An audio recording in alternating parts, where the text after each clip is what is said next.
Hello,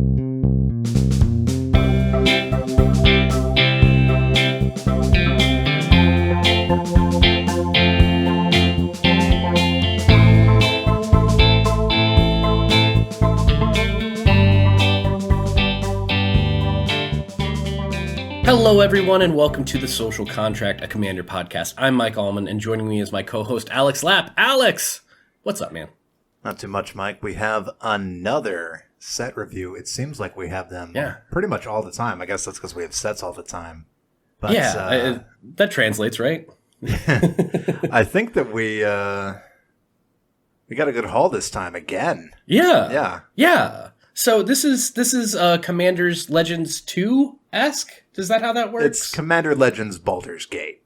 Okay, so Commander Legends adjacent at the very least. Well, no, it is Commander Legends. Right. Okay, so fair enough. Well, then it makes sense that we're going to have a lot of cards to talk about. And if you want to buy any of the cards that we're going to talk about, deck boxes, sleeves, etc., you can support us by going to bit.ly/EDH_social. You're also going to be able to check out this podcast on YouTube now. Oh my gosh. I've gotten all of the audio to where it's there, and I'm going to be taking even more silly notes to be able to post up the cards as we're talking about them. So if you can go there and subscribe, that would be highly appreciated. We'll put a link in the show notes, because if I said the link right now, it would be unintelligible. Lots of characters, suggested password kind of stuff. But you got to get more subscribers. Yeah, as soon as we get enough subs, at that point, we'll be able to turn it into something reasonable to say out loud. EDH social contracts. YouTube.com/stacks is not cool, or something like that. You know, we'll workshop it. But in the meantime, like you said, there's a lot of cards that we can talk about.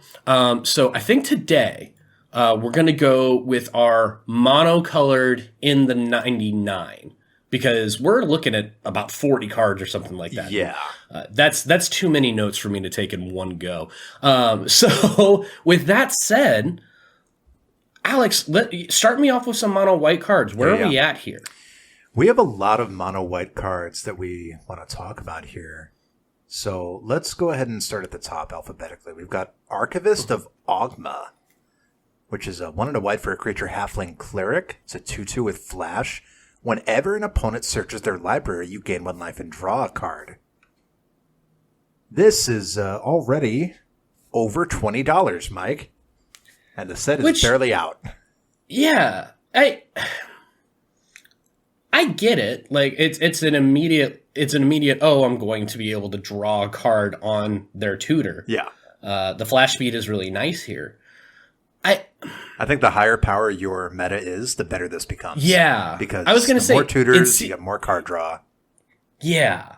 I don't know. I mean, if your meta is so powerful that if it's CEDH, I'm looking for my combo pieces, or even if you're just playing against a traditionally combo deck, how many cards is this going to net I'm not necessarily saying CEDH, but I mean, I'm just trying to think of... Yeah, you got people who tutor more often, people who run those higher power blue and black decks. But you also have our kind of decks where we're having, say, Veteran Explorer, people searching up those basics, people ramping, any kind of ramp that tutors from library, whether it's to hand... Oh, I didn't think about that at all. All of that is proccing this. This is triggering or getting the life in the card draw. And it's only 2 mana. The flash is almost... It's like gravy. I don't even know if you need that. It's not like you're preventing them from doing the search, so you're not really catching them out. You're just getting a card. But this is a bear. It's a 2/2 for 2, and it does something. Kind of a hate bear. It's not really hating anything, right? It's a love bear. It's a love bear. I do like the flash speed aspect of it, just because it is another factor in, like, no, I'm going to ensure that I'm going to at least net my one life and draw 1 card, unless you counter this thing. But, like, I think the reason this card is good is because it's another one of those... It's the anti-rattlesnake. It's a card that's like, hey, I'm going to get something out of this for the stuff that you would do traditionally. Are you really going to waste a resource to get rid of this thing? No one is ever going to spot remove this. This is that very chill... churning value. You play this on turn 2. By turn 6, you've probably drawn at least 4 cards. Right. No, I dig this card. This is I get what you're saying as far as like it's already at $20. I'm thinking that's going to go down at least some, just because we know that all of the cards end up going down after their actual release. Yeah. But yeah, this is going to be a pricey card. Oh yeah. Fair enough. Well, good job. Good job, Halfling Cleric. Next, we're going to move on to Banishment, a 4th level spell, and a good one in D&D. And thankfully, it is 3 and a white for an enchantment with flash. When Banishment enters the battlefield, exile target non-land permanent an opponent controls and all other non-land permanents your opponents control with the same name as that permanent until Banishment leaves the battlefield. This is... Detention Sphere. Yeah. But this is mono white. It's mono white. It's solid. The flash speed is nice. Yeah. I'm loving the all of the same name, which in our format really means that we care about tokens, and that's about it. Right. But at the same Mostly time, tokens and copies. Yeah, tokens, copies. You can be the person that removes everybody's soul ring. There's stuff. There's enough staples where Banishment might hit more than one thing. This is rightfully shifted to mono white. You don't need blue in Detention Sphere to have this Fiend Hunter effect. You just don't. This is white. Now it is uncommon, so it's a 4-drop. If it were rare, I think it would probably go down to 3, which would be more attractive. But I mean, this way it's the last card we talked about is $20. This one's 20 cents. Right. This is the difference between, this is going to be good all the time, and hey, it's 4 mana spot removal. Yeah. Okay, fair enough. But it's good. It's good for it to exist. And I mean, there are going to be times where you wish that this costs less, but then there are going to be other times where, hey, this is 4 mana. I'm going to get rid of all of these things. I mean, heck, we're group hug players that like to give other resources. Yeah. I would like to be able to remove Piru if I don't have Piru out and I'm giving people lots of tokens. Cool. I'm going to get rid of all those tokens. It's a 4th level spell, so it costs 4. This is a problem. Makes sense. Right. Exactly. Talk to me about our next card here. We got Beckoning Will-O-Wisp, which is 2 and a white for a creature spirit. It's a 1/3 with flying. And this is a little interesting card here. Mm-hmm. Lure the Unwary is the ability word.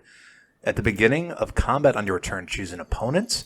Creatures attacking the last chosen player get +1/+0. Now, we've seen a lot of effects that are similar to this, where they're going to be pumping the creatures that are swinging at your opponents. But what we've never seen is this specific iteration of it, where each turn you can reselect the opponent if you want to, pick a different opponent. Now, the effect is very minor. Mm-hmm. It isn't uncommon. But, I don't know, this is an interesting variation of it. What do you think about this one, Mike? It's half of, I think it's Thunderstaff, where it's I'm gonna I'll give all creatures +1. It's kind of cool to be able to encourage it, right? I like the subtle. I think it works in conjunction with other similar effects. Yeah. No, like I dig this. I mean, heck. This fits in enough places where it's I'm just trying to de-incentivize people hitting me. Right. But also, if you're making a bunch of 1/1s, +1/+0 isn't nothing, right? So it's neat. It's got flying, so it's got some evasion as well. I mean, okay. It's not bad by any means. You are right. Like, it's an uncommon. Right. It's low power, I like where it's headed, and it's a cute little nudge in the right direction, and I do appreciate that. Absolutely. Next one here, we're going to talk about Contraband Livestock. So this is 1 and a white for an instant. Oh boy! Exile target creature, then roll a d20. So just on cast, cool. Exile target creature, 1 and a white. All right, that's pretty good. 1 through 9, its controller creates a 4/4 green ox creature token. 10 through 19, its controller creates a 2/2 green boar creature token. 20, its controller creates a 0/1 white goat creature token. I like this card a lot. This one is so silly, right? Because usually when we see the D20 effect and we see the spread where we have the low roll, the high roll, and then the critical success, usually we're seeing like, oh, we get a big bonus if we get a high roll or a critical success. But in this one, it's trying to sort of abate the bonus that we give our opponents, which honestly, Mike, I don't care if I roll. I don't care what I roll a 1 through 9, but I don't care if I roll a 1, a 10, a 20, whatever I roll. I'm giving my opponent a creature, and that's the kind of effect that I love. I think you like it too. Yeah, for sure. No, this is a cool card because 2 mana for an instant exile target creature. It's white, so we look at the swords, we look at the path, the exile, all that good but stuff. They're never doing that again. But the point is that how many of those 1 mana exile target creature effects do you have? There's like 3, maybe 4. Okay, so 2 mana to have another one, not bad, and the quote-unquote downside the downside is fine. For me, it's an upside. I have no problem with this. Yeah.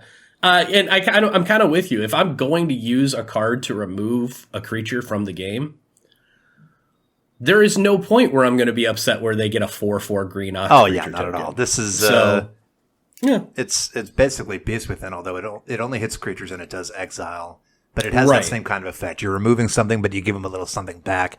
We love that. That's just that's the awesome stuff right there. No, this is great. I'm a big fan of this one. Why don't you talk to me about our next card? Cut a Deal. Is there any more appropriate name for a card that we're talking about? 2 and a white for sorcery, 3 mana.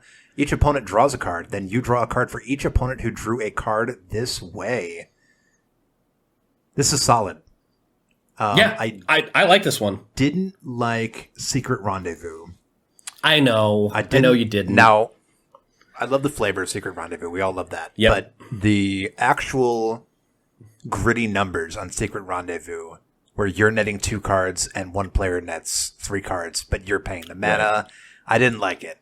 This is a little bit different. It's the same amount of mana. It's still a sorcery, but now each other player gets 1 card and you get you get 3 cards basically. Yeah, you in a pot of 4 you'll get 3, which is net 2.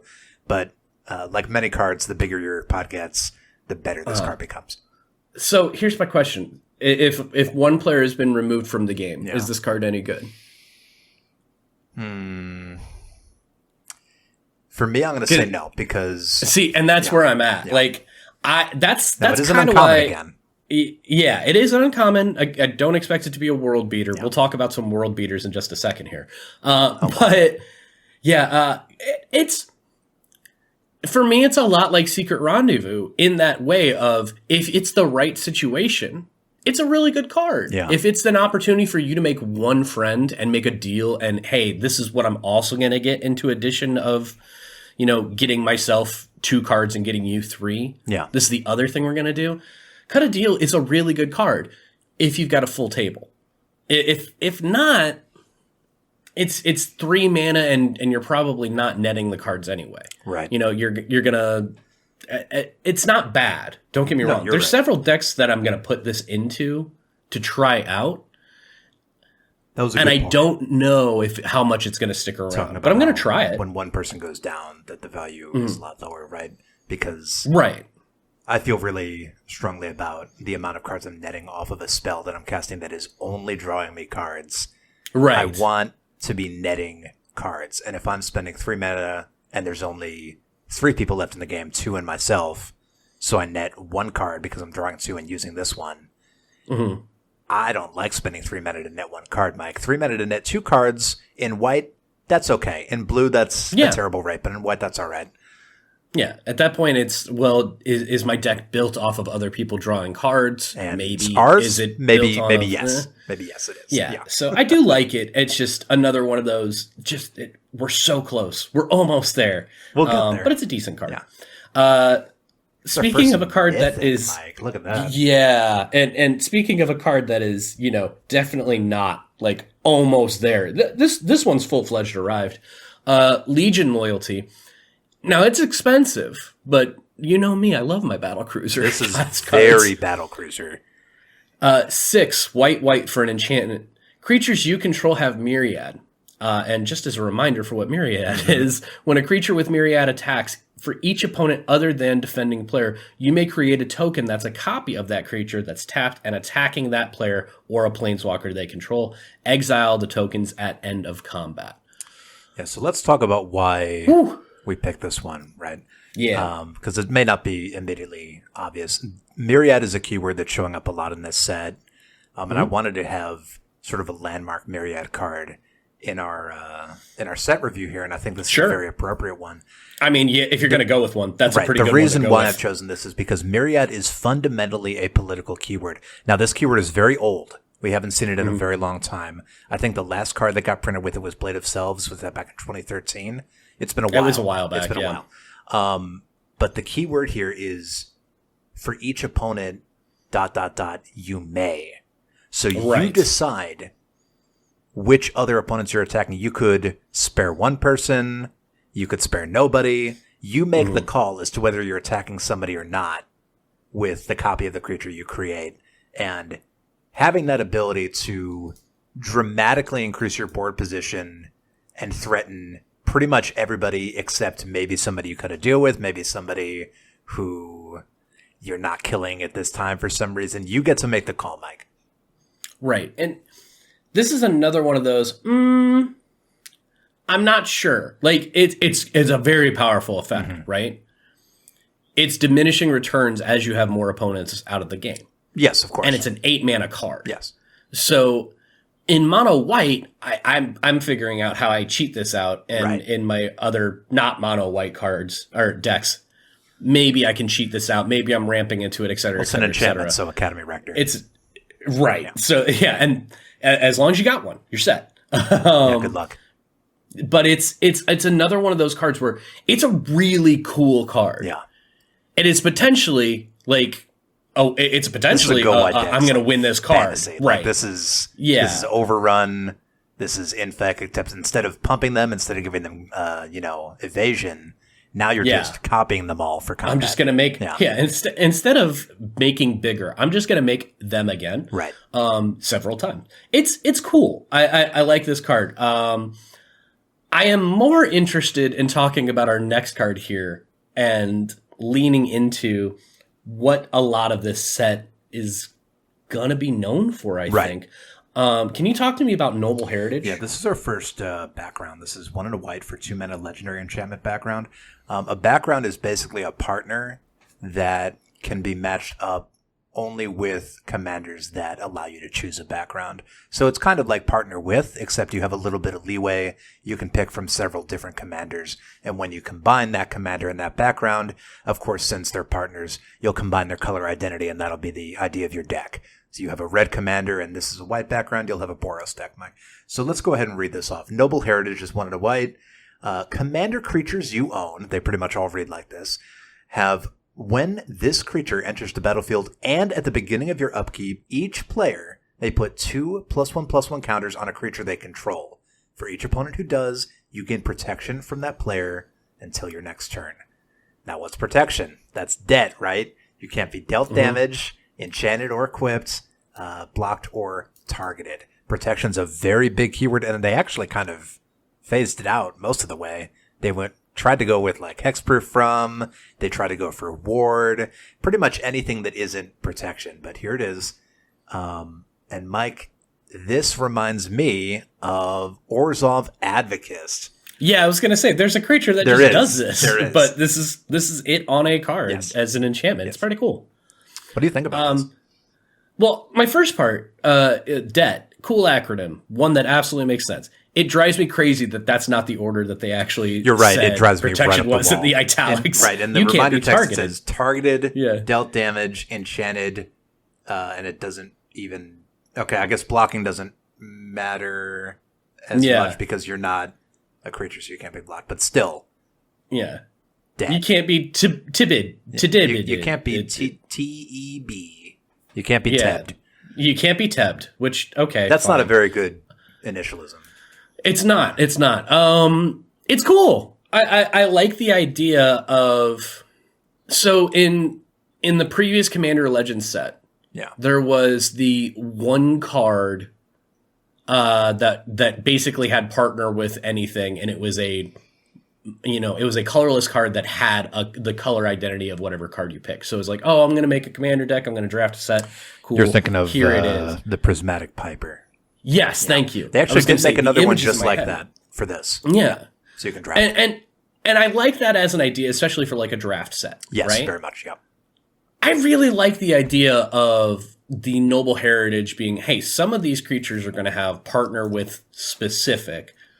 You've got your Paco and Haldan stuff. Okay, you got those. The idea of like, hey, we're going to just tighten up the idea of partner with anything, but we still want to give you some variability. Right. So here are your backgrounds, right? It's an interesting mechanic.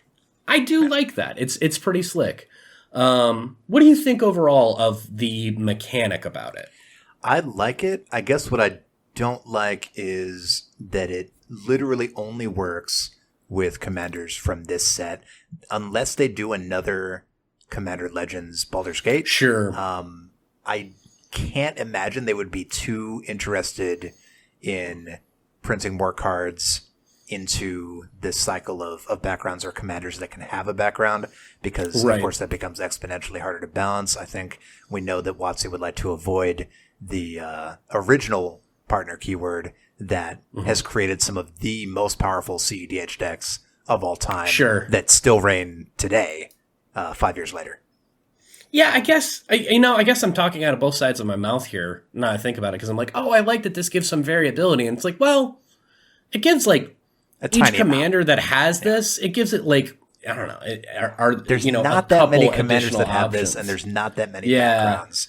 So it's the very few cards that actually give it a background, and you're giving them an additional few options. Now the nice thing, Mike, is that this is an enchantment. You can run this in your 99, and if you happen to draw it and your commander is out, you'll get the effect. The only thing is it just can't be in your command zone. Right. Which I think that's part of why I lean into it. It's like, oh, this is it's the version of Companion that I actually wanted. Right? Yeah. It's like, hey, this can be. I don't think Companion was the version of Companion that anybody wanted. Well, sure, but hey, if I'm gonna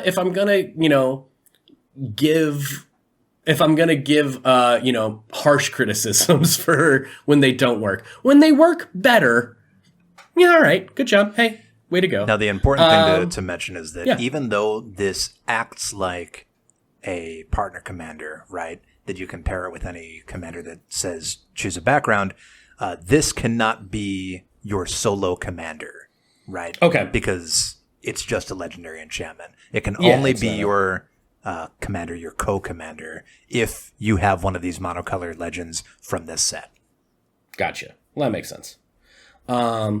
Speaking of things that make sense, let's talk about Sculpted Sunburst. All right. So this is 3 mana, white, for a sorcery. It says, choose a creature you control. Then each opponent chooses a creature they control with equal or lesser power. If you chose a creature this way, exile each creature not chosen by any player this way. So it's not confusingly written, but it's worded in a way that is kind of weird. You choose a creature. Everybody else chooses a creature with equal or lesser power. Then you exile everything that wasn't selected. Right? Yeah, so... Okay. For some, it's a really weird wording, but basically, if you don't choose a creature you control for any reason, then the spell doesn't do anything.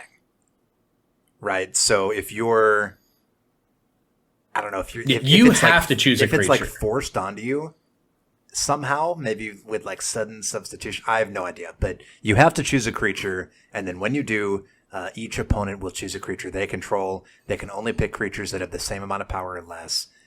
Then, once that has happened, every creature that wasn't picked by anybody is exiled. Right.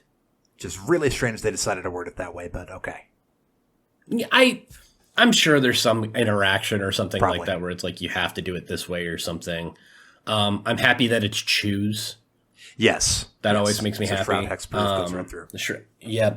No, it's fair. I mean, 5 mana for a Mass Exile. And a selective Mass Exile, yes. Right? Like, everyone will keep their best thing. Well, their best thing within reason. Because, if somebody's best thing is an It That Betrays, cool. I'm just going to pick something that is less power than that. Right. And they'll have to pick the best thing they have that's within the power constraints of the creature that you picked. And I kind of dig that overall as an effect. I'm happy to pay, extra mana more times than not for that.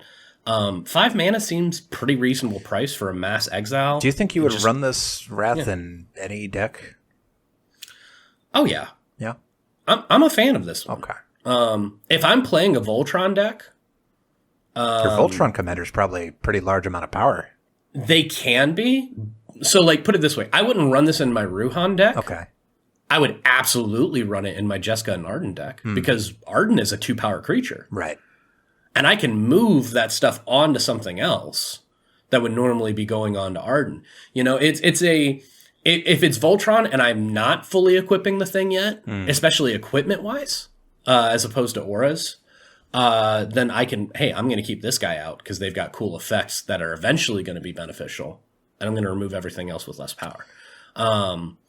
If I'm not running a token deck, I'm a pretty big fan of this. Yeah. It's just, I think if you're not going wide, if your deck is not going exceedingly wide or exceedingly tall, you're probably going to be able to find a good way to use this more times than not. But it is also pretty selective. It's pretty conservatively costed for Mass Exile, probably because of this selection effect. Right. And I see it as a benefit, but I can also see the downfall for it. Why don't you talk to me about our next card here? We're going to go back to creatures. Windshaper Planetar, which is a 4 and a white that's 5 mana for a creature angel. It's a 4/4 with flash and flying. When Windshaper Planetar enters the battlefield during the declare attacker's step, which is during the combat phase, you may reselect which player or planeswalker each attacking creature is attacking. Mike, I have a feeling you would be a huge fan of this. I think it's cool. This is like Master Warcraft. You're basically redoing the combat however you see fit. Yeah, I'm no longer selecting blockers. However, that's true. You don't get the blockers. Yeah, but even it. So I think the silly things about this is hey, I'm going to be able to. So this is a 5 mana, kill target creature that has power toughness 4 or less. Because I now have a Windshaper Planetar. Worst case scenario, I'm going to make it run into the Planetar. Yeah. It is a fog. It is I'm going to remove this player from the game. I love those effects. I love manipulating combat in those weird ways because, we don't get a lot of giant growths in our game.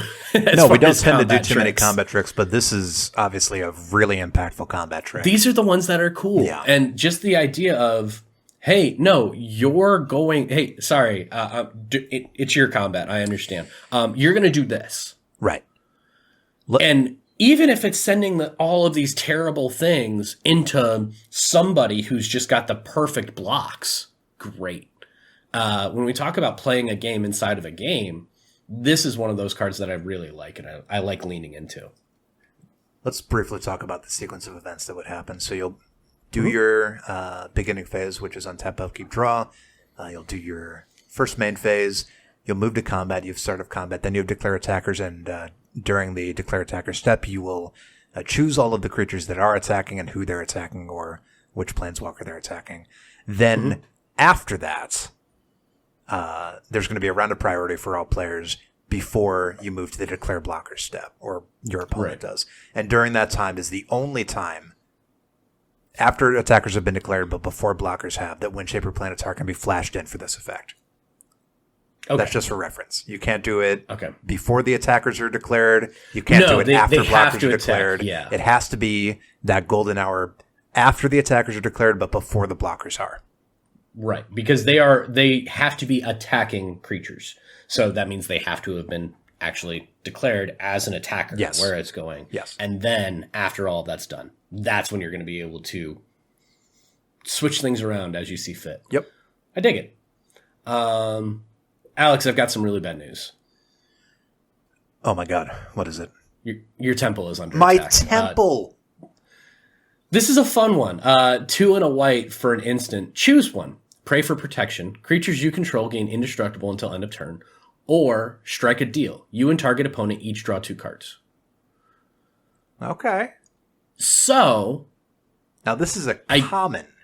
It's a common. This is a really interesting card for a common, Mike. Yeah, that's where I was leaning into. It's like, okay, so this is better Secret Rendezvous because you got an option. But it's a common. So this is going to show up. 3 mana instant creatures you control gain indestructible until end of turn. This is one of the most expensive commons I've ever seen. It's over $1. Yeah. Like when commons are in the 10 cents and less category. Interesting. Okay. So here's my thing. If this was a sorcery, I think this is terrible, right? Yeah. Yeah. It's terrible. But instant speed, draw, net 1 card, somebody else nets 2. Mm-hmm. Or creatures you control gain indestructible until end of turn. 3 mana instant creatures you control gain indestructible until end of turn. That's just decent and playable by itself. This is instant speed. I'm going to remove somebody from the game. I'm going to kill them. By the way, on your way out, would you like 2 cards? Oh my gosh, that's so silly. We've talked about modal instant spells before and the special niche that they occupy. Not necessarily that their modes can be bad and that's okay, but what's important is that the modes that they do have, that you're never left high and dry, right? If you have a card that covers one random case that you might need to take care of, for example, somebody tries to board wipe, this kind of stuff happens, you want to leave mana up. But let's say somebody doesn't try to board wipe, but you still left the mana up. It's good to have that second option that's always applicable, or almost always, unless you're heads up. You probably don't want to do it if you're heads up. But if there's more than 2 people in the game, then this is pretty much always applicable. So it's never going to be a card where it's like, oh man, nobody board wiped, I left the mana up for nothing. It's good to have a mode that covers your bases, Mike. Mm-hmm. No, I dig it. This is a good common, and I'm a fan of that. I love being able to run commons, more consistently than not. Okay, so it's a good card. White did decent here. Okay. It's a lot of commons and uncommons. Yeah. Well, I mean, in our world, that's where we're going to go a lot of the time, just because, it's an effect that it doesn't, give you a huge advantage compared to everybody else. So, uncommon. But then you also have things like Legion Loyalty, which is just silly strong, whenever it can come out. What do you think is your favorite card out of the white ones that we talked to? I like Noble Heritage. Okay. And I think I would like it a lot more if I could run it in my command zone, but I guess we'll just have to look at some of the commanders next episode and see if it's appropriate for any of them. Gotcha. I'm not going to lie. I just dig the contraband livestock. Literally, I like that too. Exile target creature, and then we'll see what it becomes. Just as an overall, I'm a big fan of it. But yeah. All right, not too bad, White. Good job. Good. Let's move on to blue. Slightly less cards, but it's blue, so we're probably going to have just as many words that we're going to actually have to say here. Yeah. Bane's Contingency. 1 blue for an instant. Counter target spell. If that spell targets a commander you control, then counter that spell, scry 2, then draw a card. Okay. I can dig that. Talk to me about this one, Alex. Yeah, Mike, this is an interesting one, right? Because it's priced at 3, which obviously, once your counter spells go above 2, they need some pretty serious upside for you to want to run them because, I mean, that's extra mana you have to leave up that you could have been spending on whatever blue does, card draw, copies, more counter magic. Blue stuff. However, if you have a really juicy commander that just demand spot removal, and I think a lot of blue commanders do, especially the spicier ones. I don't think it's that unusual. I mean, I don't think this would be your first or even your fifth counterspell. But if you're a blue deck and you're running like 8 or 9 counterspells because that's who you are, and you have one of those commanders like Baral Chief of Compliance, where like everybody's always wanted to remove it. They might have 2 counterspells ready to remove it. Sure. Or something to that effect. You know what I'm saying? Yeah. Having this upside where you can trip Scry 2 and you still get the counter spell. This isn't the worst 3-mana counter spell in the world. I think that award goes to cancel. And this is definitely better than cancel. And here's the thing. Like, there are decks that care about scrying. There's and that one that turns scry into draw. So yeah, and then just draw a card. Oh my God. Like if at worst case this is cancel, and best case it's scry 2 and draw a card and counter something, it's not bad. Okay, sure. It is an uncommon. I got no problem with that. Yep, it's another counter spell that says, hey, counter target spell and potentially do stuff. And the do stuff isn't crazy. Yeah. So I'm fine with it. You know what I mean? It's a pretty low power counter spell, but it definitely has that potential upside. I dig it. Right. I dig it. Let's talk about a 5th level spell here, Cone of Cold. 3 and a blue for a sorcery. Roll a d20. 1 through 9, tap all creatures your opponents control. 10 through 19, tap all creatures your opponents control. Those creatures don't untap during their controller's next untap steps. 20, tap all creatures your opponents control. Those creatures don't untap during their controller's next untap steps. Until your next turn, creatures your opponents control enter the battlefield tapped. So, 1 through 9, tap everything. 10 through 19, sleep. 20, sleep plus. Yeah, sleep plus. Sound about right? Yeah, okay, fair enough. Okay. I don't mind that for 4 mana. Yeah, I don't think I would ever run this, but this, I mean, if you manage to roll at least a 10 through 19, if you can get to 10 through 19, that's pretty devastating. If you can get to 20, you pretty much just lock the board down for a turn. It's not bad. Now, this is another uncommon. Right. The floor is okay. Tapping down all creatures your opponents control. That's a mode on Cryptic Command, isn't it? So, here's where I'm at.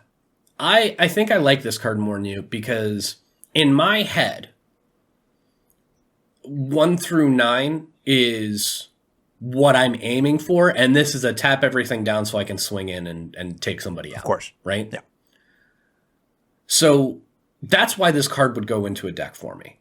And then it has the potential of maybe I'm going to be saved from this person next turn.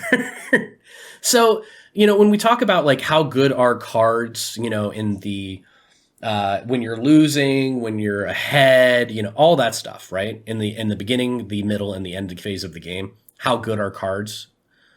I think I like Cone of Cold because if you're putting it in there for the tap all creatures your opponents control, but then it has the possibility of also being a defensive card for you, I dig that. I'd rather, have that as opposed to modal cards that can be just really powerful by themselves, But I like I get it. Like it's an uncommon for a reason. It's fine.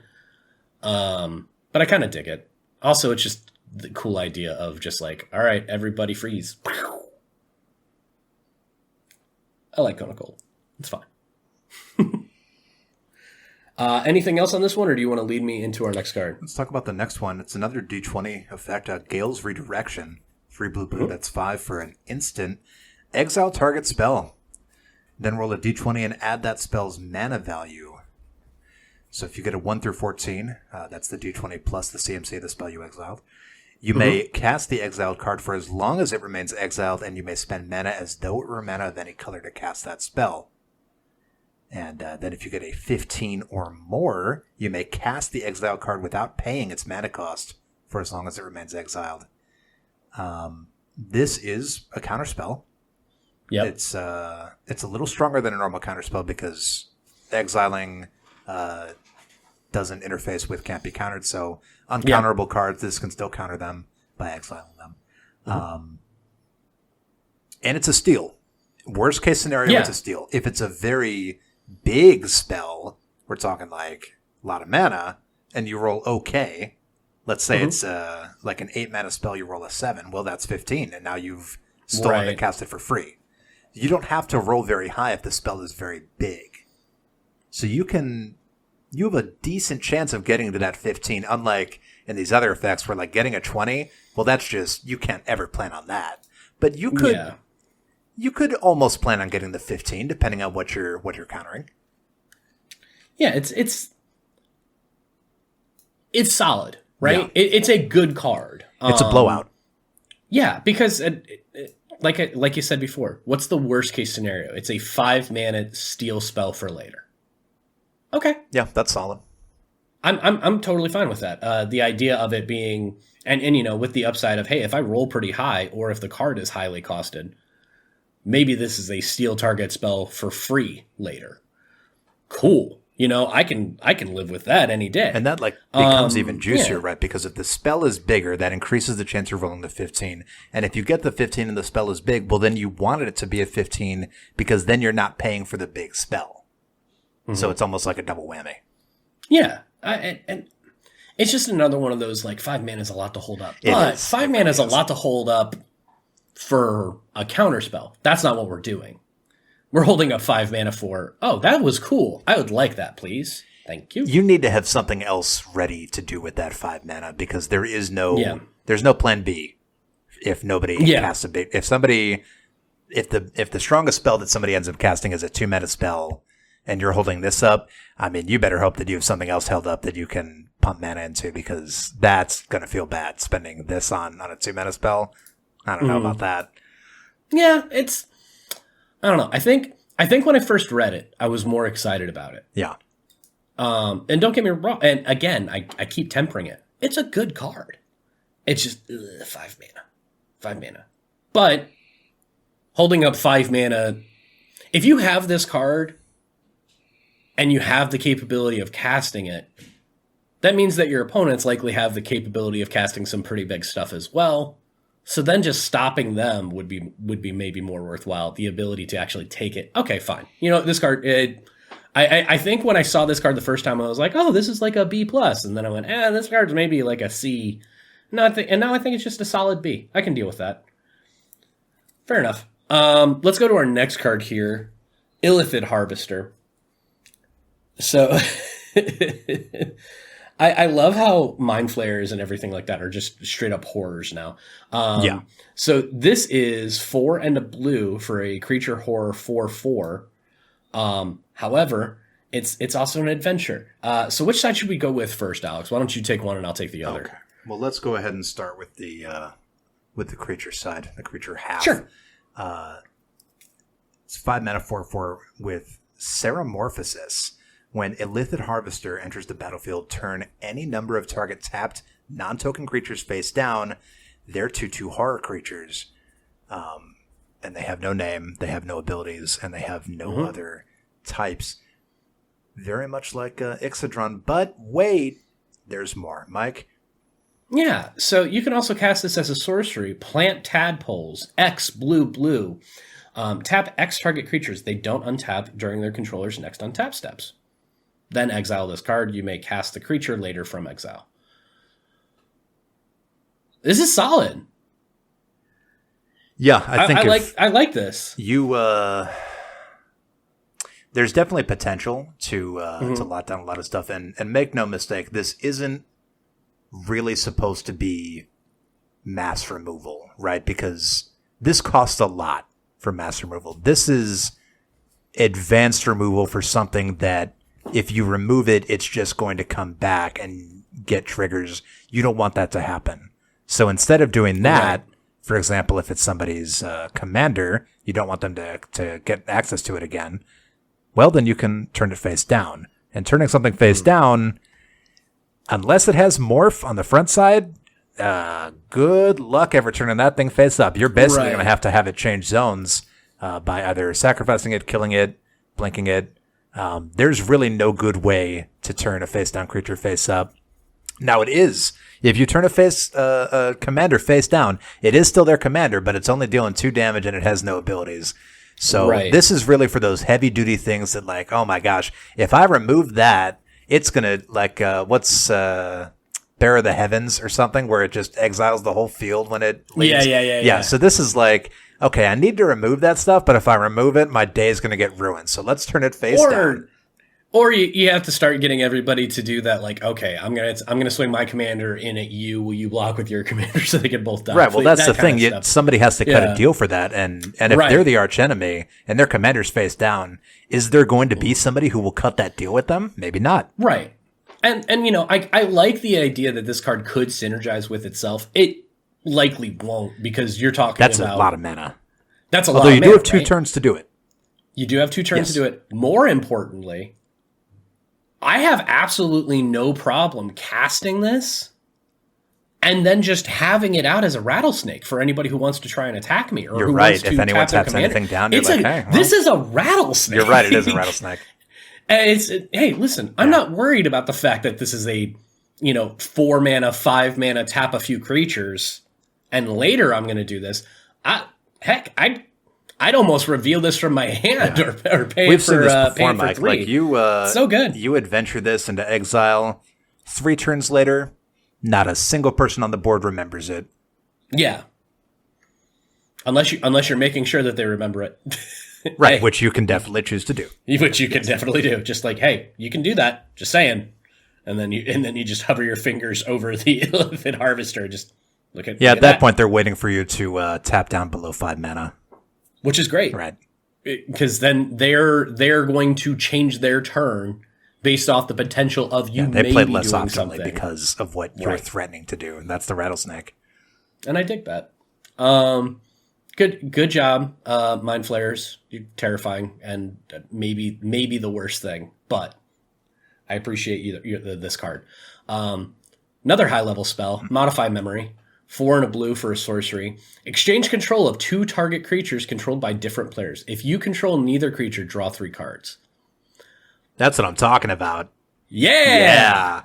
Now, this is an uncommon, so I'm kind of surprised. I guess that's supposed to be a pretty high cost, but personally, I'm just dandy with exchanging control of 2 creatures I don't control with 2 different players who aren't me, and then drawing 3 cards. That sounds pretty good to me. Yep. Here's your token. Here's your Blightsteel, sir. And my please attack them cards. with it. Thank you. Yep. Bye. Goodbye. They're like, what just happened? Yeah. This is another one of those cards that if it works the way it's supposed to, it's absolute gangbusters. If it doesn't work the way it's supposed to, it's still pretty good. Oh no, I'm going to take a Blightsteel and give somebody else. If you really want it, you can take it for yourself. You just won't get the card draw. Right. Yeah. Right. And that's not bad. 5 mana, steal a creature to give a creature. Yeah. Or give a creature to steal a creature is fine. Because what else is 5? Bribery is 5. That takes it out of the library for you, which is fine. Which is can be pretty good for sure. Effects like that. These are all expensive effects. So that's why I'm kind of surprised that even at uncommon, this is still only 5 mana. Yeah. And, again, I think a lot of it is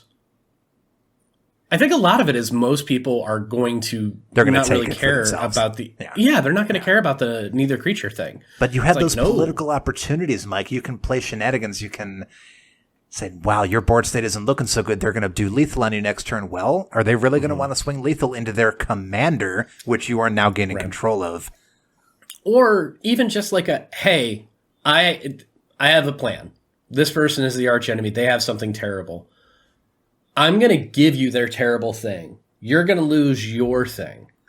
You swing at them with their terrible thing. They die. That thing goes away. You're right. Is that reasonable to you? You can petition the board here. This is our kind of card. It's the effect on the card that facilitates deals and then rewards the deal maker. Yeah. Yes. This is highly playable. It's a good card. Yeah. Like, I enjoy this card. If this was 6 mana, I'd okay, well, let's not go overboard. But here's the thing. If it was 6 mana, I'd go, that's a little bit high, but I still kind of like it. 5 mana, I think, is right in the good. I think that's a good wheelhouse for this. And this is not going to ever cost any amount of money. 30 cents right now. Yeah. Yay, uncommons. Alex, which of these cards do you think you like the most so far? We talked about 5. Good question. I think that of the 5, I'm going to do my recency bias. I think Modify Memory is the coolest one. I think I'm leaning that way. I do like Illithid Harvester a lot.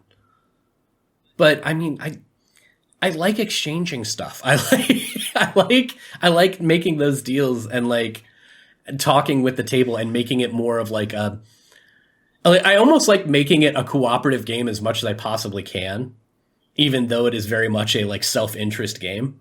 So Modify Memory is pretty interesting. Let's do that thing that I'm sure our listeners hate because we're not on YouTube yet, but we will be.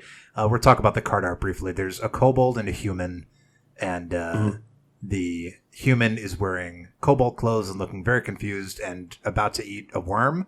The kobold is looking very pleased, very dapper, and is eating fine cake. Just very silly artwork. I like it. Yeah. And don't worry, Alex. This one, the artwork is going to show us. We've hit to that point. I've got time slots and everything for all of these cards. Let's move on to black. Yeah. Speaking of time, time is money. Let's talk about blood money. 5 black for a sorcery. Destroy all creatures. For each non-token creature destroyed this way, you create a tapped treasure token. Oh my god. I love this. And I think it's surprising because the thing that I love about it is the thing that most people are going to be like, aw. The fact that you get tapped treasure tokens is my favorite thing. Yeah. Because it's a good balance as far as like, I'm going to wipe the board. I'm going to get a ton of value. But unless I've got other shenanigans, I'm not going to be able to use it yet. So I'm not going to do a crazy board reset before everybody, you know what I mean? This is like, the kind of wrath that black excels in that should have. I don't think black should be having all of the what's that really really strong 3 mana black one? Toxic Deluge. Toxic Deluge, right? I don't think black should have. More don't worry, Deluge. we're gonna get we're gonna get there pretty soon. Oh Lord, no. Black excels in like Ingruk's Wake. These really really high cost sorcery speed board wipes with enormous upside. Right. And this is an enormous upside, Mike. Yeah. You net mana on this card, 100%. Well, you can. You can. But the point is, the other part of it that I like, as far as the balancing for it, it's each non-token creature. So this isn't one of those like, oh, somebody casts Storm Herd, and they're going to go off next turn.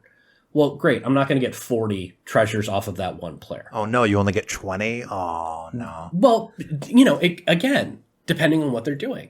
Because if we're talking about non-token creatures, people have to be really far ahead for that to be the case, right? As far as like, oh, I've got 10 different creatures out. Sometimes that's going to happen. But even if this is something where it's a 7 mana, wipe the board, gain 5 treasures, that's totally reasonable. Yeah, I don't know if you're doing that calculus right. If I have 2 and each of my opponents has 2 creatures and I wipe, that's 8 creatures destroyed. Yeah, sure. I just netted 1 mana. That's 8.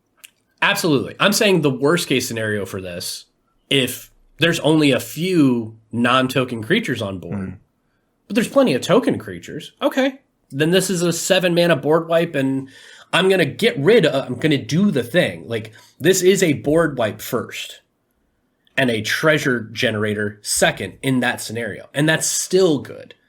It can also be wow, there's a whole lot of creatures on the board, and I've got a lot of creatures on the board, but I would like to have 30 treasure instead.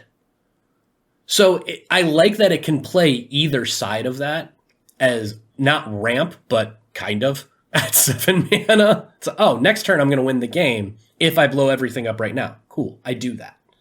I dig it overall as an effect. Blood Money is a cool card. Yeah, it's a powerful one. It is. Let's talk about Call to the Void, 4 and a black for a sorcery. That's 5 mana. And this is right up our alley, Mike. Each player secretly chooses a creature already on board. secretly chooses a creature they control and a creature they don't control. Then those choices are revealed. Destroy each creature chosen this way. Fascinating.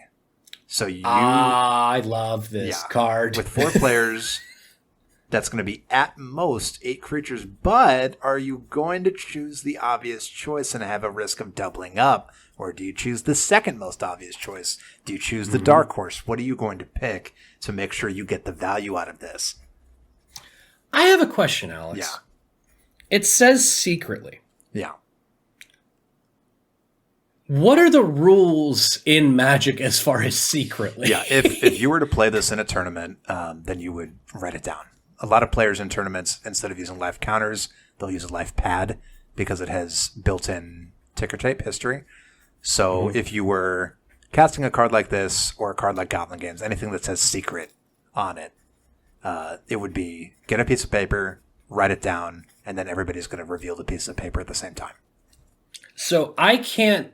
Am I allowed to say, I'm going to write down this? Yes, you are allowed to say that, and you're allowed to lie. Yeah. Yes. Okay. This is a fun card. Oh, yeah. Yeah, we're on board, aren't we? Yes, I was already on board, but just the idea of I'm going to do this, and I'm going to pick this, not that. I'm going to pick the second. It's the same thing that I do for Druid of Purification and Will of the Council and everything else. I'm going to pick the second most powerful thing. Yes, thank you. Yeah. I'm going to pick the second most threatening thing. I knew you'd like this one. Everybody else can pick the first one. That's fine. Yeah. I just want to remove these 2 things. That's all I care about. This is a fun card. This is really interesting. I like that it's chooses. That's good. This is just cool. This is a good card. Good job. Fun card. Excellent. Much happy. Let's talk about another high level spell. Oh boy. That's going to have a lot of similar wording to some other spells that are powerful. Cloud Kill.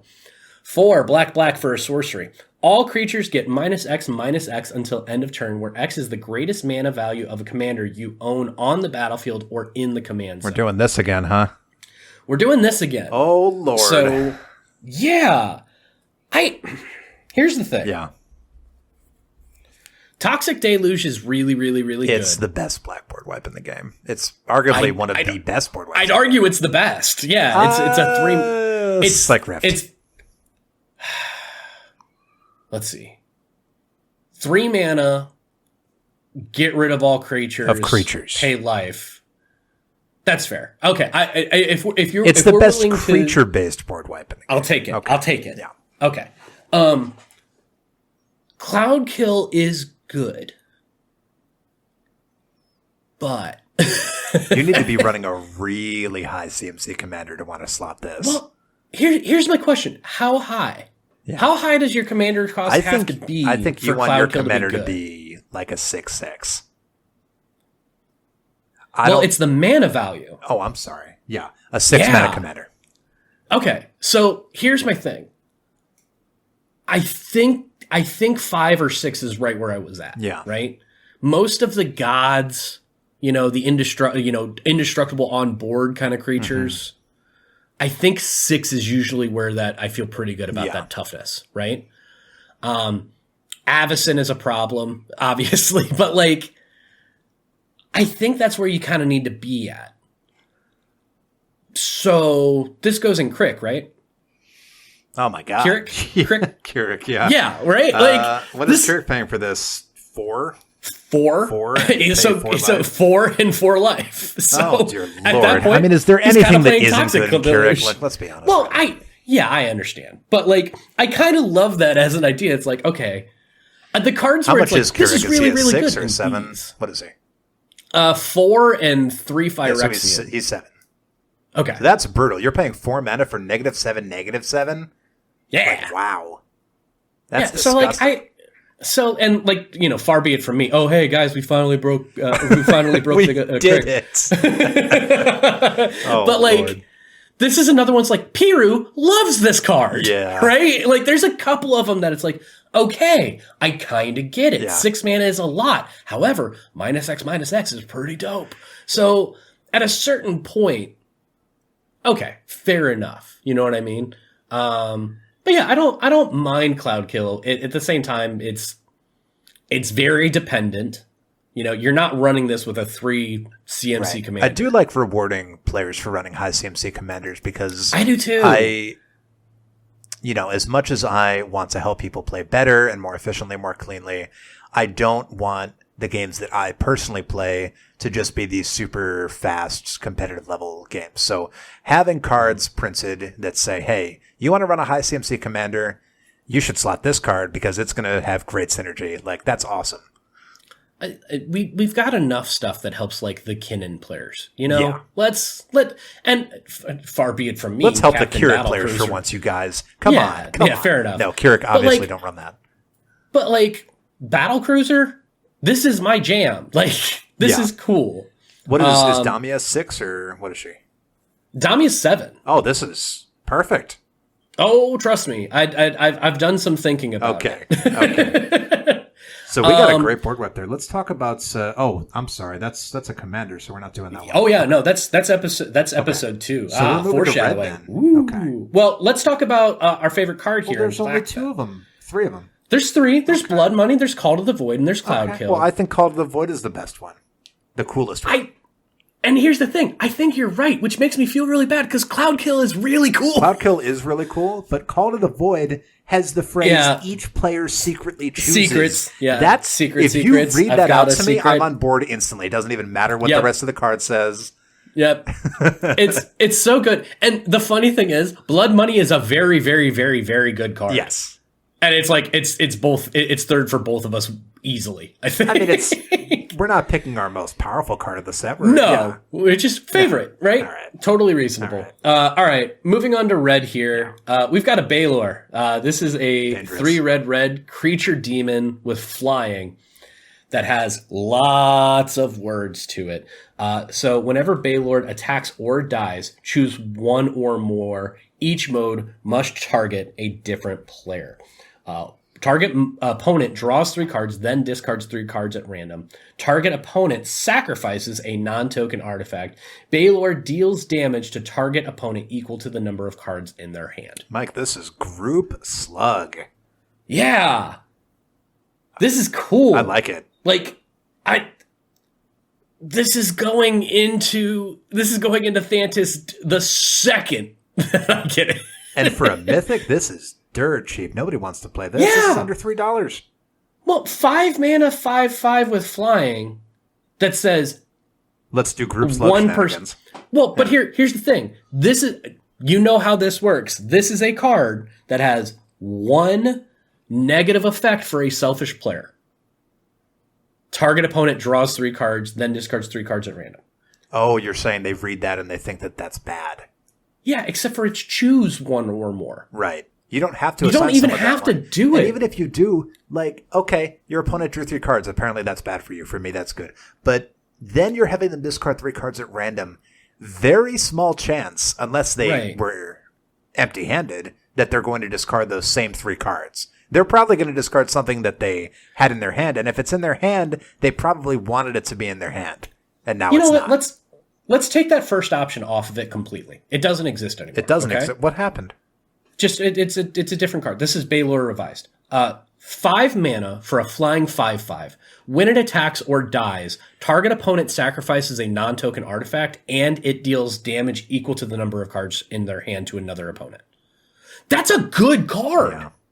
That's a good 5 mana card because it's on attacks or it dies. Even if you don't ever get to swing with this thing, they have to exile it for it not to give the cool effect. That's I don't know that I would pay 5 mana for, if I paid 5 mana for just those 3 effects at the bottom and I never got to swing with the thing. That's not terrible. This is really nice. That's not a terrible when it return. Attacks or dies, right? So removal is going to trigger this one last time, or for it the has first to. time. You have to counter this or path it, and for it to not do all of the cool stuff. The third mode is Vicious Shadows. I love Vicious Shadows. That's one of my favorite card. Effects, and this is on a trigger. Yeah. This is I like Baldur a lot. This is another one of those like. Why isn't this a commander? Like what happened? Because that would be nuts.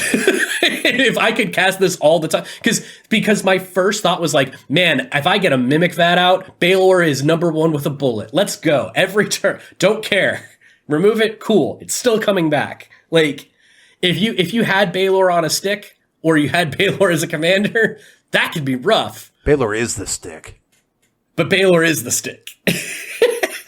Baldur is good. I still can't believe the 5 mana part. No, that's just great.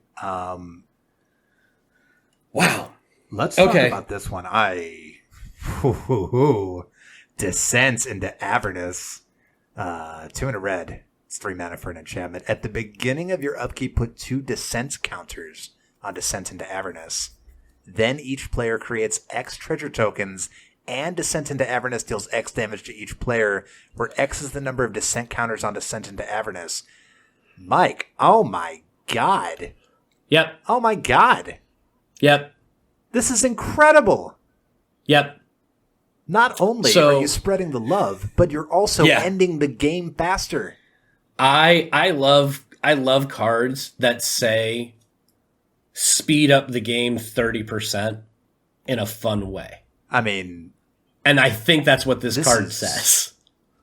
Can we work out just how fast this is going to end the game if everybody starts at 40?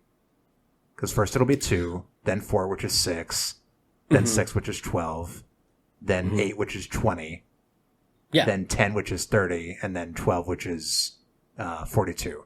So that's after 6 turns. 5 turns? Okay. 6 turns. 6 turns. After 6 turns, this 3 mana card will by itself single-handedly end the game. Well, and here's the other factor that we have to keep in mind. Everybody's ramping. So everybody's doing more stuff. Crazy. Everybody is doing... This is a cool card. This is awesome. So I'm in a Wednesday D&D campaign that is Descent into Avernus. That is so cool. It's the actual campaign book. And the whole thing is like, hey, you're all going to this like layer of hell in D&D. But are they getting paid? Well, maybe. Like, it depends on what you do, I guess. Well, because the whole Descent into Avernus is like, hey, it sucks here, but there's a lot of deals to be made because there's lots of devils. There's lots of devils and stuff. There's lots of deals that you can be making. There's lots of money that can be made. And it's a how much are you willing to give kind of thing. And I dig this a lot. The interesting question, Mike, is great card. This is a 3 mana enchantment that is very slowly but steadily building in value and building in punishment. It's group slug all over. When do you think people look at this and they're like, damn, if I don't remove that soon, I'm going to die. But if I remove it, then we're not going to get... So think about this. Like, say it's like 4 turns in. So it's got 8 counters on it.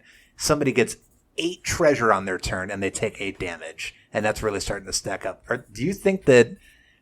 I think that people have to make some hard decisions like, man, do I want to wait around and get that 10 treasure next turn and lose 10 life? Like, what do I want to do with this?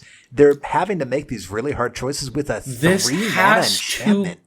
This has to kill them, / this has to kill them with opponents being able to finish them off before their turn. Yeah. For this to get removed. Because the same thing that always happens in the cards that are like, oh, at the end of this player's turn, they're going to take 3 damage.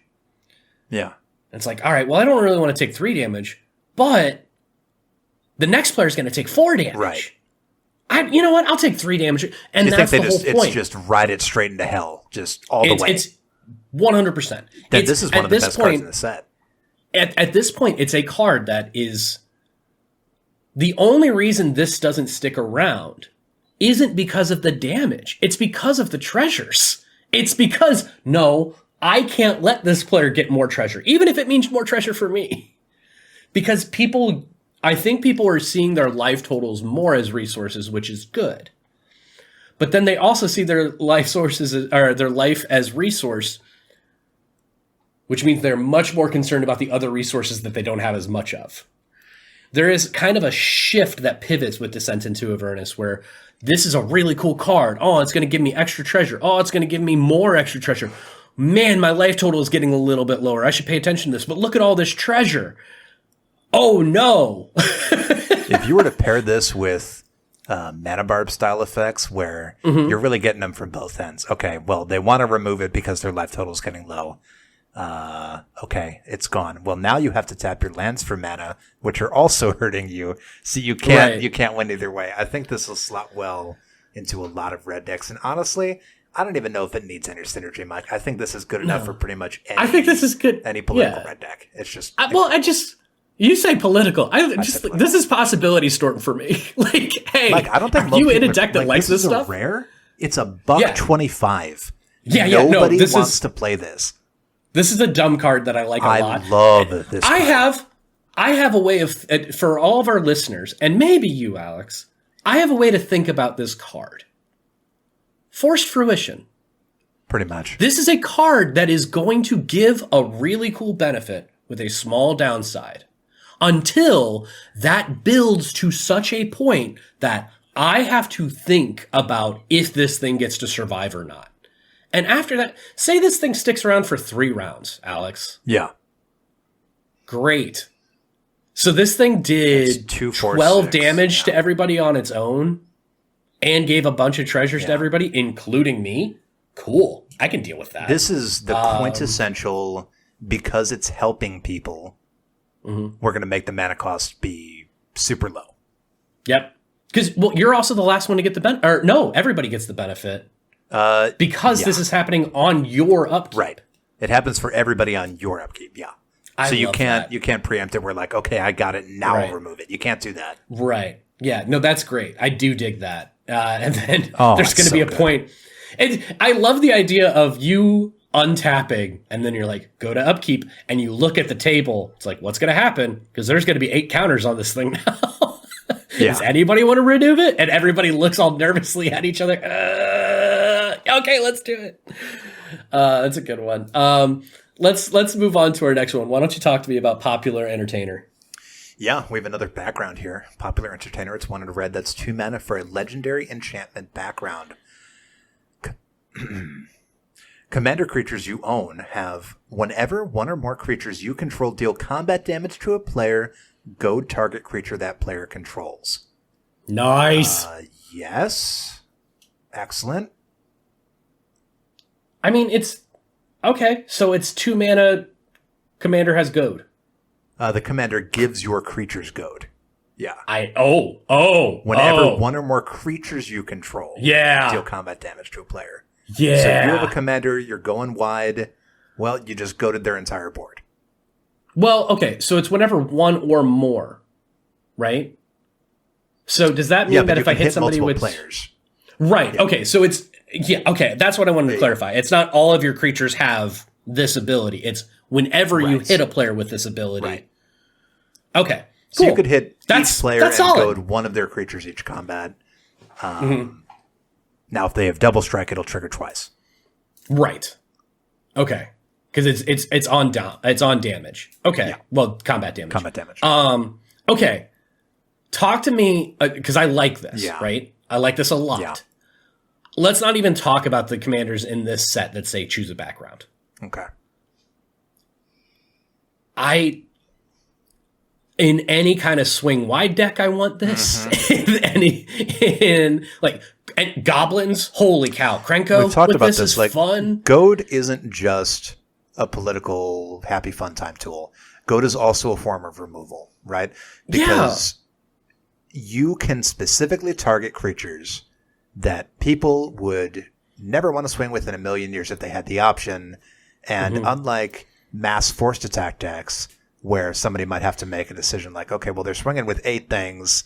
Do I want to block the beater? Do I want to block the utility creature? No. You're going to make it real easy for them. I'm forcing them to swing in with their Lotus Cobra. Okay? They're swinging in with it. It's a 2/2. You're going to block it. It'll die. Simplest decision in the world. I just removed it, but it wasn't me who did it. It was that guy. Be mad at him. Nah, I'm mad at you. Like, I know why this happened. Sorry. It's the same thing where when people roll a die because they're not sure who they want to hit. They're like, all right, I'm going to take it out of my hand. See, it's not my fault. It's the die's fault. It's like, no, you still hit me. When somebody is goaded, they still do have a decision to make. They just can't choose you. Right. I am a blame the person of the circumstance. I guess it depends how far back in the causality chain you're willing to go. I don't know if everybody. Yeah. Well, you know what, Mike? I think this is just a really. It's very. I like these 2-mana effects. I just wish they were more accessible. It seems like a lot of their power is tied up in being in the command zone, so that you have access to them. Because if you control these backgrounds, but you don't control your commander, then nothing is happening. Right. You have to. But I kind of like that. Yeah. I especially considering like most of the backgrounds that we're interested in, they're not especially expensive. Like Noble Heritage is 2 mana. This is 2 mana. So the idea of like, hey, this is a enchantment that only turns on when you have this other thing fulfilled. Well, there's other enchantments that care about like, oh, creatures that you control have this. Well, you got to have creatures out for that to matter. Yeah, right? And there's the Lieutenant ability word that cares about you controlling your commander. Yeah, so I like Popular Entertainer, and I kind of like it. Yeah, this is nifty. It's nifty indeed. Let's talk about the creature that is immediately going into several decks. This is very exciting stuff, Mike.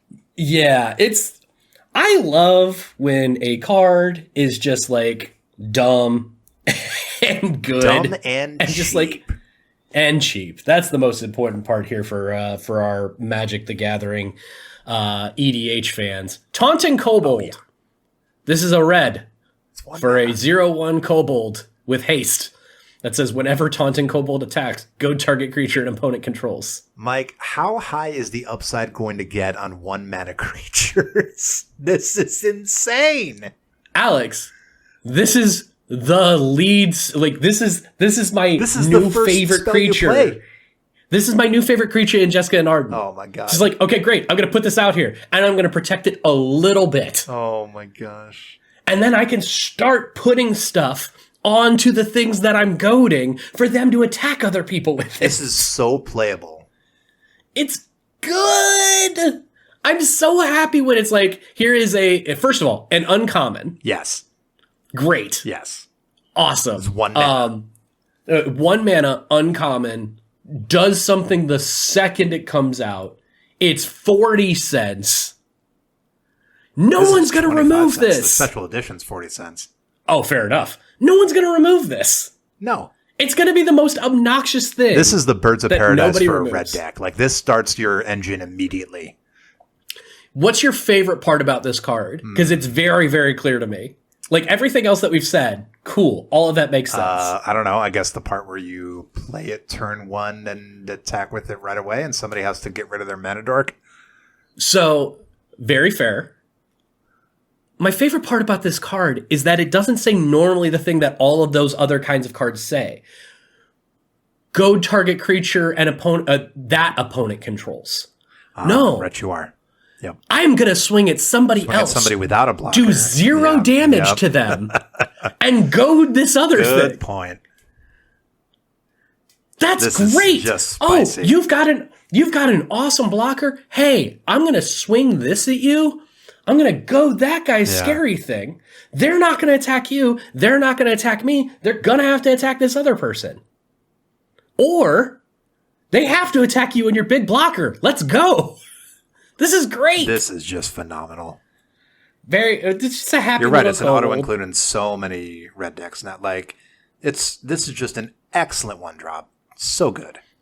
Well, the fact that this card is even sleeping on itself, too, because the flavor text is, Pozo's heart was full of courage, right up until it was full of elven steel. It's even saying that this card is going to get destroyed. Yeah, and so what if it does? Great. It's a 1-mana 0/1. Would you pay 1 mana for goad target creature? On a creature, yes, absolutely. Well, even that, like, on an instant, no. Depending on what that, like, you know what I mean? Like, if I at that point, it's like, I've got better slots that I can do this with, right? But like 1 mana, goad target creature. That's what I read this as. 1 mana goad target. People creature. talk about like something having a repeatable. Body. When they talk about having a body, they mean like, oh, it is a chunky body, like it's a 4/4. This is a 6/8, like it is a body. Mm-hmm. For me. a lot of the value of a creature having a body is the fact that it's just sitting there ready to block something if it has to, or ready to be sacrificed for something else. Right. It's staying on the battlefield and providing continuous value. That's the body. I don't give a hoot that it has 0 power or 1 toughness. The fact that it has any numbers there at all is enough for me. Let's be fair, though. This is never going to be held back as a blocker. No, I'm aware of that. This is such a good fun card. We're spending a lot of time on this card. This is something that, for good reason. It's not just blockers, right? In aristocrats and sacrifice, this is another thing that you can sack, and and maybe you even got multiple goads out of it. I care about having instants and sorceries in my storm decks, and my cares about instant and sorcery decks. Yeah. If I don't, I'd rather have the creature. Yeah. Especially if it's a repeatable effect. Even if it's not a repeatable effect, it's still there, right? There's still value to it existing. But man, this wins the 1 mana prize. Yeah, I you know what? I think it does pretty easily. Right, let's talk about our next one here, Wild Magic. Yeah, let's talk about something. Yeah, 2 mana. Why don't you talk to me about Wild Magic Surge as I write this down? That's 2 mana for an instant. Destroy target permanent an opponent controls. Its controller reveals cards from the top of their library until they reveal a permanent card that shares a card type with that permanent. They put that card onto the battlefield and the rest on the bottom of their library in a random order. Mike, is this just better than all of the other, is this just better than Chaos Warp? Obviously they can't whiff. Like Chaos Warp can whiff. Yeah, they cannot whiff. I think for us, since we don't really want our opponent to whiff, I think this is just a nice, easy discount. It's 2 mana. You're hitting any permanent, which, first of all, hi, we're in red. It shouldn't be able to hit enchantments, but it can. Destroy target and permanent. Cool. Yep. Yeah. And then we're going to flip cards until we find a permanent that matches that permanent type. So if it's a creature, we're getting a creature. If it's an artifact creature, we're getting an artifact or a creature, et cetera, et cetera. I don't know if it's better Chaos Warp, but I know that I like it more. I'm just saying, so at 2 mana, it's 1/3 cheaper. That's my main point. The destroy versus shuffle effect. That's a good point. The fact that Chaos Warp can whiff, this won't. Yeah. The shuffle. Yeah. There's a couple of things, right? You're right. Yeah. I'm looking at Wild Magic Surge, and I am almost certain that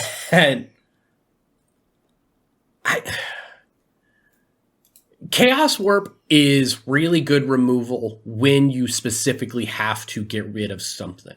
Yeah. Wild Magic Surge is very good at, I'm going to do this to a thing that I'm confident the next thing won't be worse. Here's the you know what I mean? You're right. There's another difference, right? Besides shuffling it in, besides it has to match the type, you can't hit one of your own permanents. Yeah, no, which I love to do with Chaos Warp.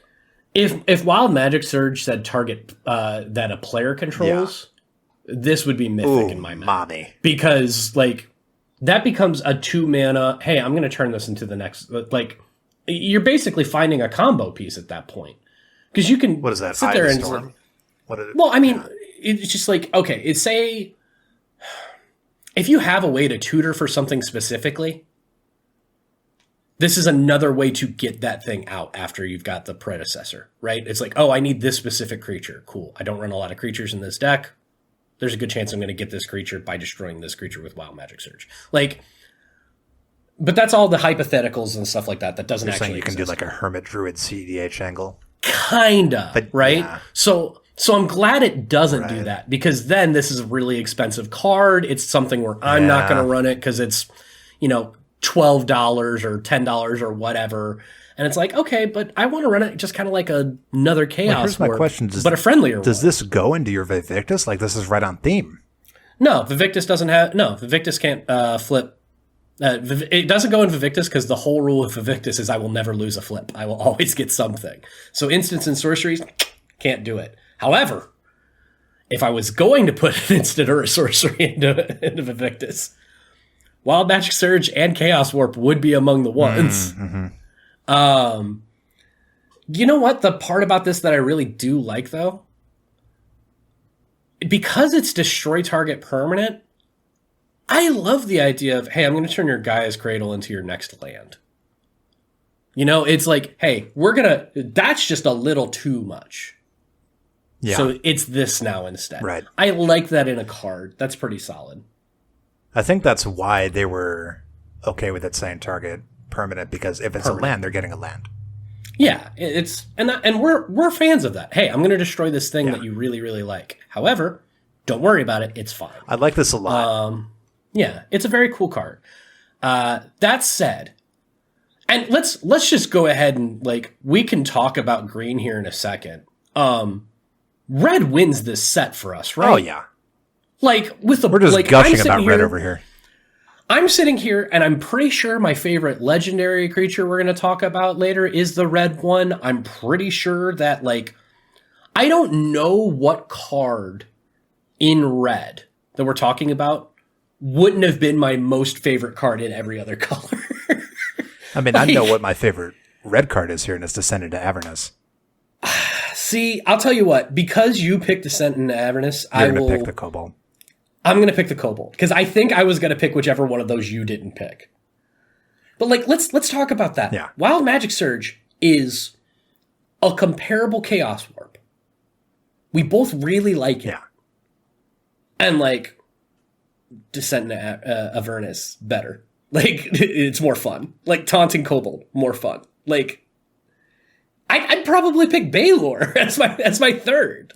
Yeah, there's a lot of good really options. cool this set. These are really cool. Absolutely. And I think it should. That's pretty slick. Let's move on to green. Because we've only got 3 cards here in green. Then we're going to talk a little bit, as a whole about these. Come back on another episode for our multicolored, our colorless, and our commanders. A much shorter episode, I think. I don't know. I think we'll see. We'll see. We'll do a compare and contrast here. Green, we always worry about green getting more crazy cool stuff. Same thing with blue, right? I think I'm fine with this. I'm fine with it. Barroom Brawl. 1 and a green for a sorcery.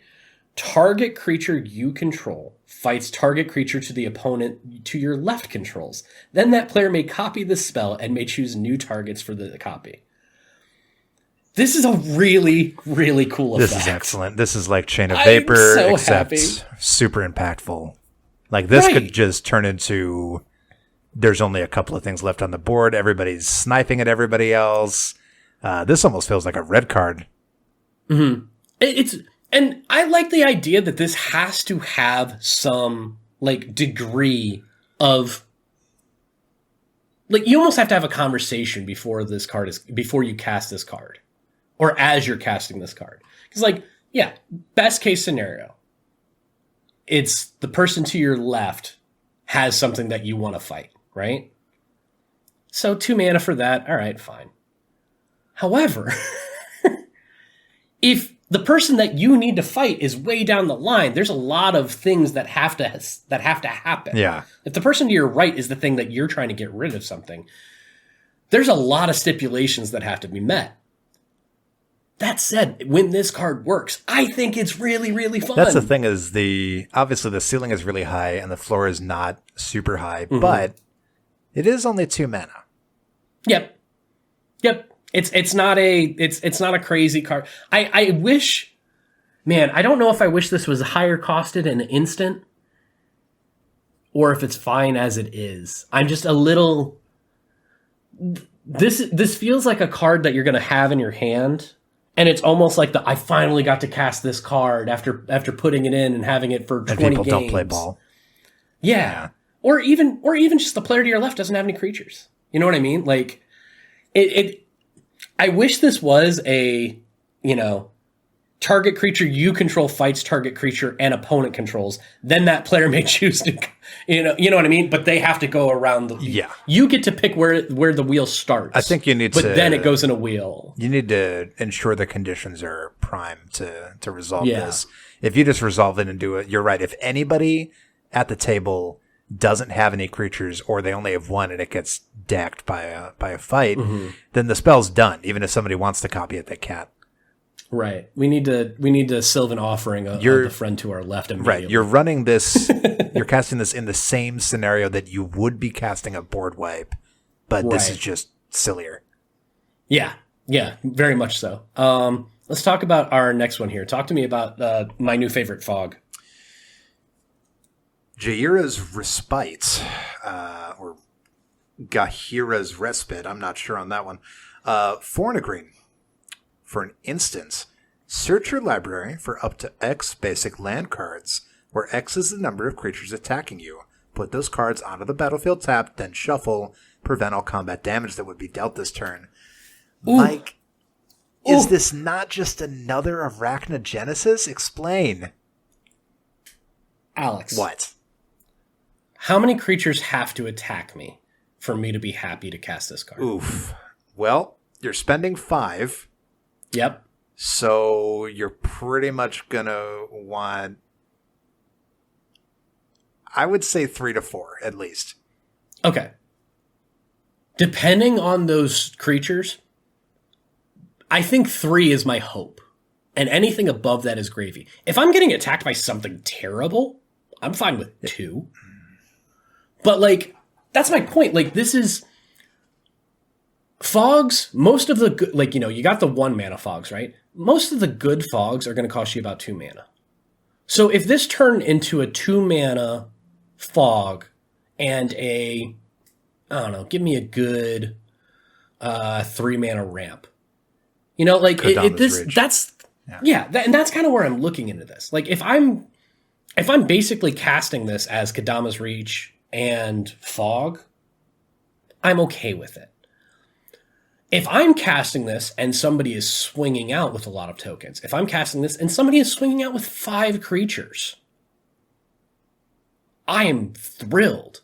Even if this is only 2-3 creatures, I'm totally fine with that. Yeah, you're holding up 5 mana. What else are you going to spend it on in green if somebody decides not to swing out with lots of creatures? Part of this might be because I'm thinking of the Atraxa Turbo Fog deck. And I'm willing to admit okay, that. Well, in a fog deck, this is obviously gangbusters, but most decks are not. But force combat decks, goading decks, not so great. But everything else, where it's like, hey, you know, 5 mana for. Put it this way: if I'm fairly certain that somebody is going to attack me, am I willing to hold up 5 mana this turn to net another 3 mana next turn? I think sometimes you have to have all your ducks in a row for this, Mike. I think this is just another Arachnogenesis situation where we see the magical Christmas land, we want it to be true, because if and when it happens, it's a complete blowout and you just won the lottery. But and I get that, but I'm not hoping for a complete blowout. I'm hoping for 2-3 creatures. I'm totally fine with that. If it's 2 creatures and I spent 5 mana to ramp 2 lands in fog, I think I would have rather spent a 2 mana fog. That's fair. I need more value than that. That's fair. I think.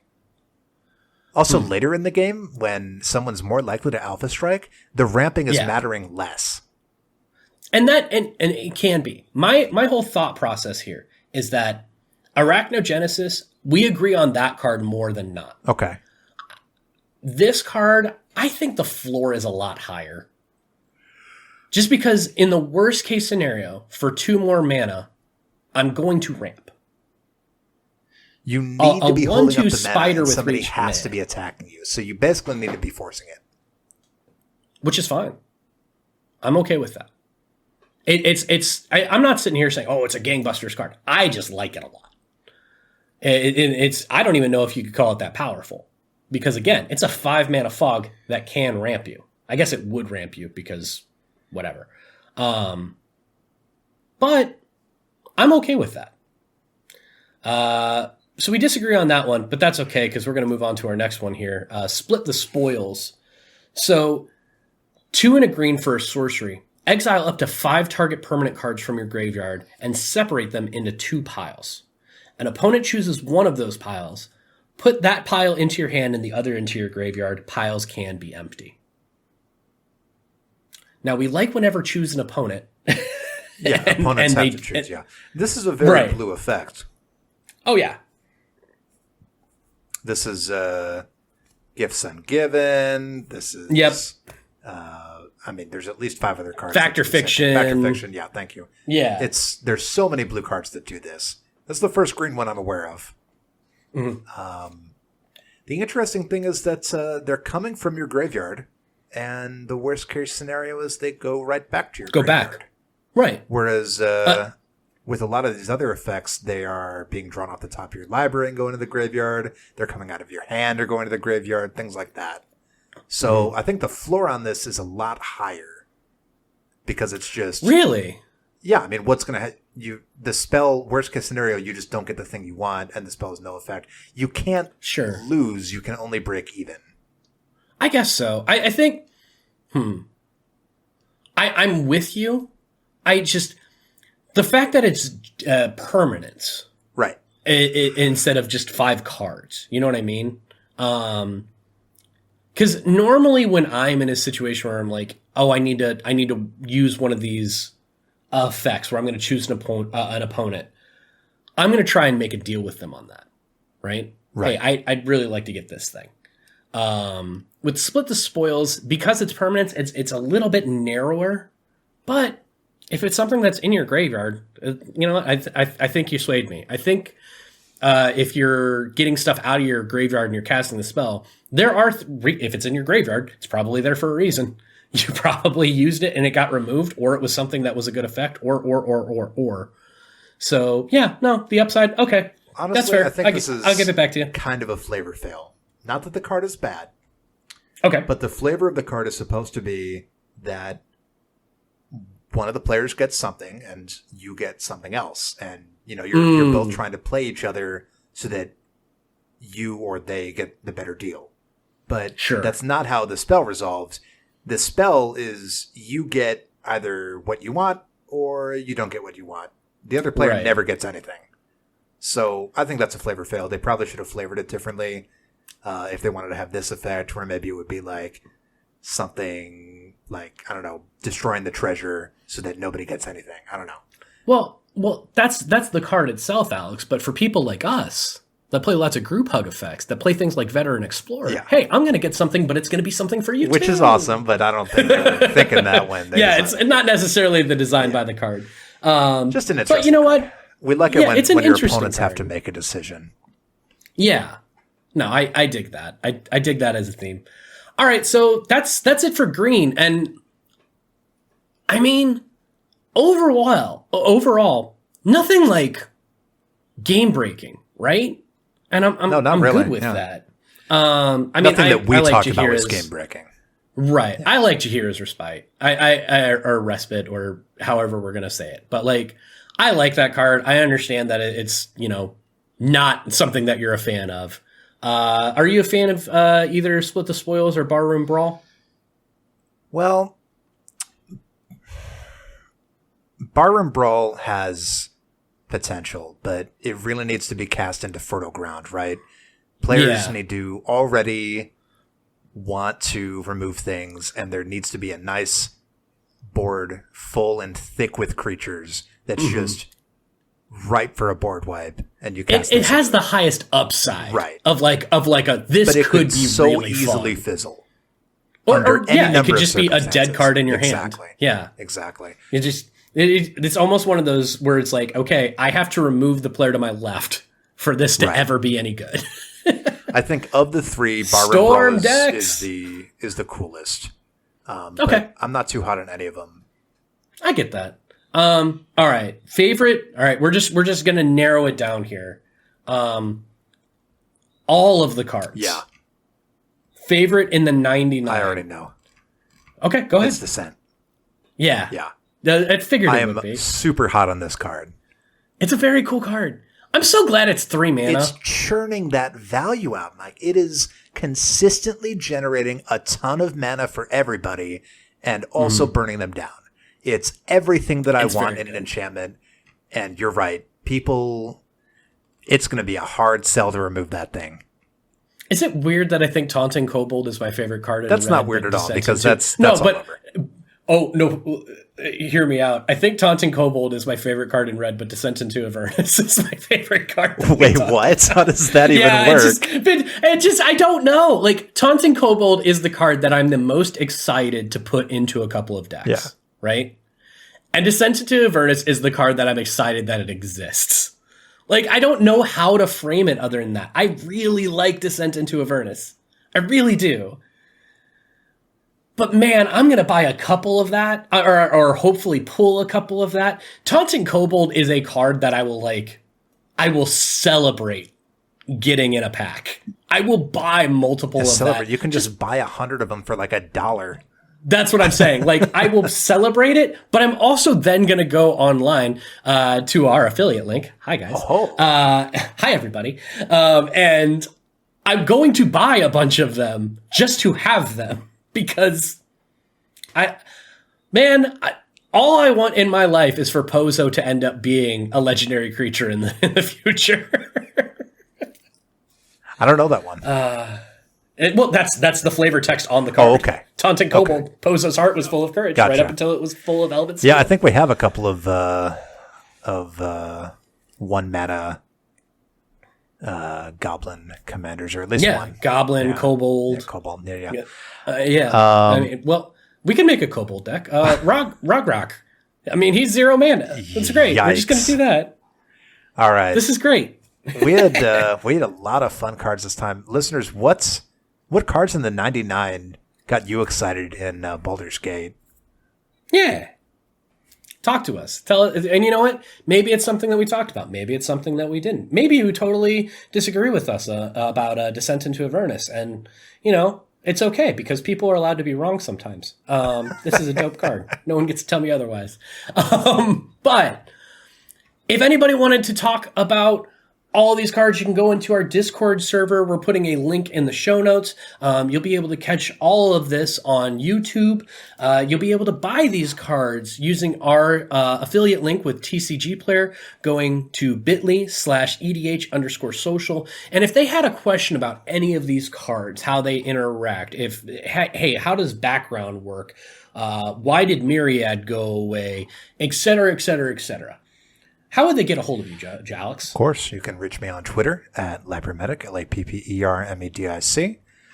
I also have the Commander Spellbook Project, which is a search engine for Commander combos. And we have a whole page just full of juicy Baldur's Gate combos. So if you heard about any of these cards, maybe another card in the set and thought, man, I wonder if that goes infinite, probably does. You can check us out at commanderspellbook.com. You'll be able to catch us a little bit later this week discussing the multicolored, the colorless, and the lead singers, the commanders of this set that we're the most excited to talk about. Until then, y'all take care. We'll talk to you soon.